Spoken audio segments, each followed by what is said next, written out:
नमस्कार, आप देख रहे हैं सनराइज ब्रेकिंग न्यूज। मैं हूं आपके साथ किंग करुणेश। आइए नेशनल क्षेत्र की खबर जानते हैं। देश के प्रधानमंत्री नरेंद्र मोदी के पिछले 7 सालों में किए गए कामों का ही नतीजा है कि आज दुनिया ये बोलने पर मजबूर है कि मोदी जैसा कोई नहीं। राजनीति के सर्वोच्च शिखर पर बैठे पीएम मोदी की ईमानदारी, उम्दा वाकपटुता, ऐतिहासिक फैसले लेने की क्षमता, शक्तिशाली देशों की आंखों में आंख डाल के बात करने की कला और सबका साथ, सबका विकास और सबका विश्वास पर भरोसा उन्हें दूसरों से अलग बनाता है।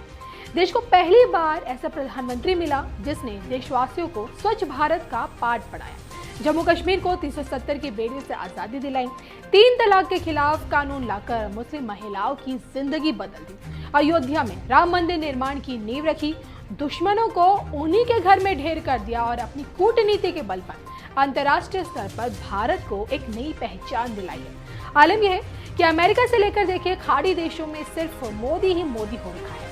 मोदी को देखिए करीब से जानने वाले लोग कहते हैं कि आज की बात करने वाले और कल की सोचने वाले पीएम मोदी ने अभी तक तो सिर्फ एक ट्रेलर दिखाया है, पिक्चर अभी बाकी है। बीते 7 सालों में पीएम मोदी ने वो कर दिखाया है जिसकी कल्पना शायद ही लोग करते होंगे। अब सवाल ये उठता है कि 2022 में पीएम मोदी क्या करने वाले हैं। 2024 में लोकसभा चुनाव है, लेकिन क्या अधूरे कार्य 2022 में पूरे होंगे? 2021 खत्म होने को है और देखिए 2022 आने में महज 40 दिन बचे हैं और ऐसे में नववर्ष 2022 से जुड़ी भविष्यवाणी क्या कहती है, और इसको लेकर एक बार फिर पीएम मोदी के नवरत्नों में से एक जगत गुरु रामभद्राचार्य जी की भविष्यवाणियां वायरल हो रही हैं। हम उन्हीं जगत गुरु रामभद्राचार्य जी की बात कर रहे हैं जिनके दर्शनों के लिए पीएम मोदी को भी लाइन में लगना पड़ता है। पीएम मोदी के नवरत्नों में से एक और स्वच्छ भारत अभियान के ब्रांड एम्बेसडर जगत गुरु रामभद्राचार्य अपनी दूरदृष्टि के बल पर देखिए जब भविष्यवाणी करते हैं तो ये दुनिया उस पर यकीन करती है। अब एक बार फिर जगत गुरु रामभद्राचार्य अपनी भविष्यवाणियों को लेकर चर्चाओं में है। ये तो आप जानते ही हैं कि जगत गुरु रामभद्राचार्य मोदी जी को तीसरी बार प्रधानमंत्री बनने का आशीर्वाद तो देखिए पहले ही दे चुके हैं, लेकिन नववर्ष 2022 में पीएम मोदी अपने दम पर कौन कौन से ऐतिहासिक फैसले ले सकते हैं, इस बार उन्होंने इस बात का भी जिक्र किया है। असल में जगत गुरु रामभद्राचार्य ने देश से जुड़े 7 मुद्दों का जिक्र किया है। अपने व्यक्तिगत विचार रखते हुए जगत गुरु रामभद्राचार्य का कहना है कि भारत के नक्शे में आधा अधूरा कश्मीर नहीं बल्कि पूरा कश्मीर जुड़ना चाहिए। धर्म परिवर्तन के खिलाफ केंद्र को सख्त कानून बनाना चाहिए।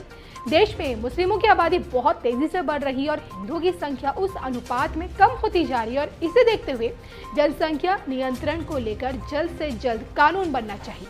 देश भर में गौवध को पूरी तरह से निषेध करना चाहिए। देश के भीतर एक कानून होना चाहिए, फिर चाहे नागरिक किसी भी धर्म का क्यों ना हो। हिंदी को राष्ट्रभाषा बनना चाहिए और रामायण को राष्ट्रीय ग्रंथ का दर्जा मिलना चाहिए। तो देखिए जगत गुरु रामभद्राचार्य की इन्हीं बातों को देखिए साल 2022 से जोड़ा जा रहा है। लोगों का ये मानना है कि जगत गुरु रामभद्राचार्य ने अपनी बातों में जिन कार्यों का जिक्र किया है वह अधूरे कार्य अब पीएम मोदी साल 2022 में पूरे करेंगे, फिर चाहे जनसंख्या कानून लाने की बात हो या फिर धर्म परिवर्तन के खिलाफ कानून बनाना हो। और इतना ही नहीं, राम मंदिर पर सच हुई भविष्यवाणी को याद दिलाते हुए जगत गुरु रामभद्राचार्य ने पीओके पर भी एक बड़ी बात कही है। उनका कहना है कि जिस प्रकार राम मंदिर पर मेरी भविष्यवाणी अक्षरता सच साबित हुई है, ठीक वैसे ही साल 2024 में पीओके अखंड भारत का हिस्सा होगा। तो भविष्यवाणी से हटकर अब अगर हम जमीनी हकीकत की बात करें तो 2022 में देखिए जनसंख्या कंट्रोल और धर्म परिवर्तन के खिलाफ कानून की बनने की पूरी संभावना तो है, लेकिन सवाल ये उठता है कि अब पीएम मोदी के नेतृत्व में क्या हिंदी को राष्ट्रभाषा और रामायण को राष्ट्र ग्रंथ का दर्जा मिल पाएगा? इस पर आपकी क्या राय है, कमेंट करके जरूर बताइएगा।